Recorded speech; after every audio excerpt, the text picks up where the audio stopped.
Ungkap deretan bukti timnas U23 Indonesia dirugikan wasit, Shin Tae-yong beri pesan keras ke AFF.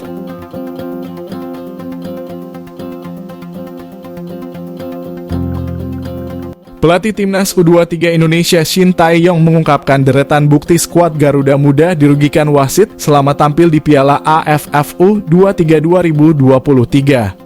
Timnas U23 Indonesia dipastikan hanya finish di posisi runner-up Piala AFF U23 seusai kalah darah mati dari Vietnam.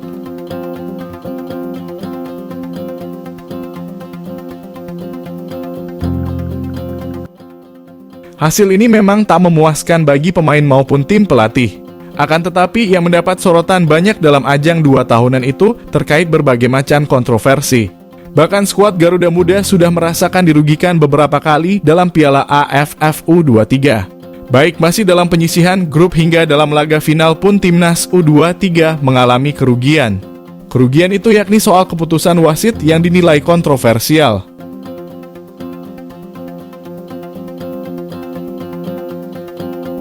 Beberapa keputusan wasit yang memimpin pertandingan membuat timnas U23 Indonesia mengalami kerugian besar. Sebab seperti saat Kadek Arel yang dilanggar pemain Malaysia terlebih dahulu. Akan tetapi justru Kadek Arel yang dinilai melanggar hingga Malaysia mendapatkan hadiah tendangan penalti. Tak berhenti di situ, Shin Tae-yong pun harus merasakan geram saat pertandingan final.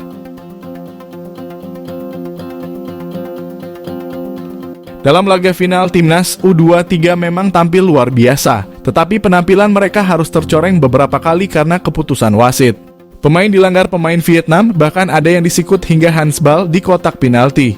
Akan tetapi tak ada sanksi yang diberikan kepada pemain lawan. Situasi ini bahkan sempat membuat beberapa pihak menilai wasit terlalu memihak Vietnam.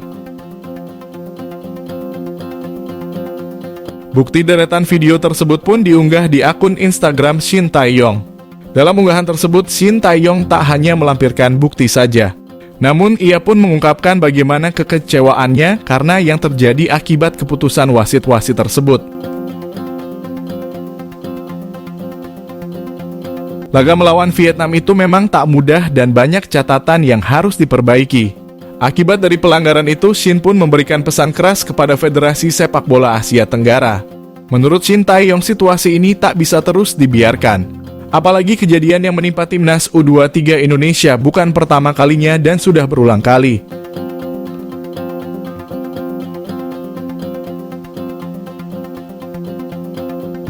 Wasit beberapa kali dan di beberapa pertandingan selalu memberi keputusan kontroversial. Untuk itu, selain memperbaiki wasit yang ada dan agar bisa lebih baik lagi saat memimpin pertandingan, Shin pun memberi pesan keras kepada AFF selaku federasi. Shin mengatakan bahwa penerapan video assistant referee memang diperlukan. Penerapan VAR menjadi salah satu solusi pasti dan tepat untuk kompetisi ajang negara Asia Tenggara. Tentu saja hal ini juga diungkapkan karena Shin ingin melihat perkembangan yang bagus buat timnas ke depannya.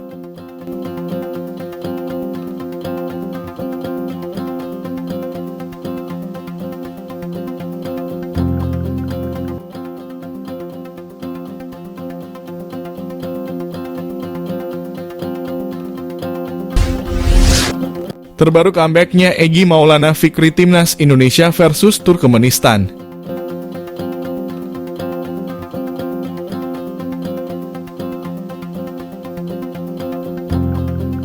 Dua pemain Dewa United, Egy Maulana Fikri dan Ricky Kambuaya mendapatkan panggilan timnas Indonesia untuk melawan Turkmenistan di FIFA Matchday. Kabar dipanggilnya Egy Maulana Fikri dan Ricky Kambuaya diumumkan oleh klub mereka, Dewa United, pada Instagram resmi klub. Egy Maulana Fikri akhirnya comeback setelah sebelumnya absen dari panggilan timnas Indonesia. Terakhir kali Egy Maulana Fikri masuk dalam skuad timnas Indonesia adalah pada Piala AFF 2022.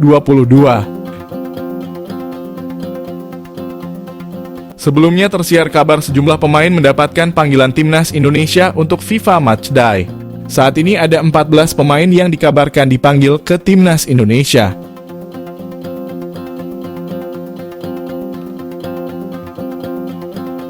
Sebelumnya, Egy memang tengah digadang-gadang untuk kembali memperkuat timnas Indonesia.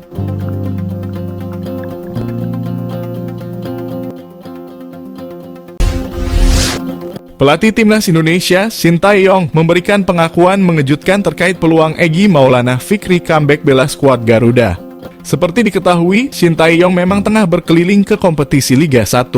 Tujuan dari Shin Tae-yong cukup jelas, yakni untuk mencari pemain-pemain muda dan melihat pemain senior.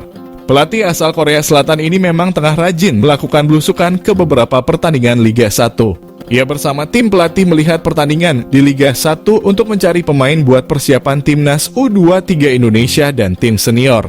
Sebab dalam waktu dekat ada agenda timnas yang menanti, yakni untuk kualifikasi Piala Asia U23 serta FIFA Matchday. Untuk menghadapi agenda ini, tentu saja pelatih berusia 54 tahun itu mencari pemain yang memang siap memperkuat timnas Indonesia. Apalagi persiapan yang akan dijalani skuad Garuda tak akan banyak, meski Shin tak menutup peluang untuk mendebutkan pemain baru di skuad Garuda.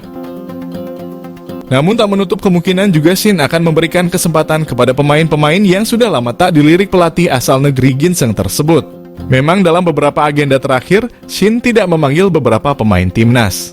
Pemain-pemain tersebut ada Ramadan Sananta dan ada pula Egy Maulana yang saat ini memperkuat Dewa United. Mantan pemain Lechia Gdańsk itu memang awal-awal sering menjadi andalan Shin Tae-yong. Namun akhir-akhir ini pemain berusia 23 tahun ini mulai dilupakan oleh pelatih asal Korea Selatan tersebut. Dalam situasi ini, saat ditanya terkait peluang Egy Maulana membela timnas Indonesia pada beberapa waktu ke depan apakah memungkinkan, Shin Tae-yong memberikan jawaban tak terduga. Ia mengaku belum bisa berbicara banyak terkait nasib Egy Maulana ke depannya. Shin lebih memilih bungkam alih-alih memberikan jawaban terkait nasib Egy nantinya. Meski ia pun mengakui penampilan Egy bersama Dewa United bagus. Namun ia tak bisa berbuat banyak saat ditanya terkait peluang Egy comeback membela timnas Indonesia. Namun ia memastikan bahwa saat ini pihaknya tengah bersiap untuk menjalani TC Timnas. Kemudian Shin nantinya langsung mempersiapkan timnas U23 untuk tampil di kualifikasi Piala Asia U23. Kemudian dalam waktu bersamaan, Shin juga harus segera mempersiapkan timnas Indonesia untuk menghadapi laga FIFA Matchday periode September. Situasi mepet ini yang membuat Shin langsung bekerja cepat dengan menghampiri pertandingan-pertandingan untuk mencari pemain terbaik di Liga 1.